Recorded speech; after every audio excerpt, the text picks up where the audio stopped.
我的扒胎机哈，有没有看到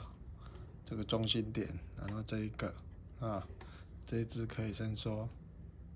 这一只也可以伸缩看一下然后这个是通的，你要随便拿个东西穿进去就可以施力了，这边也可以施力，这边也可以施力看到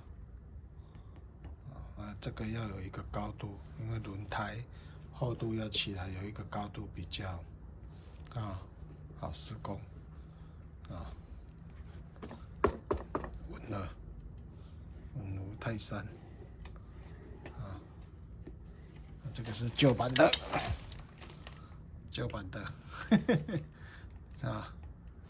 ，OK 这个几乎都不用动了，上下前后，这个上面一只有锁死 ，OK。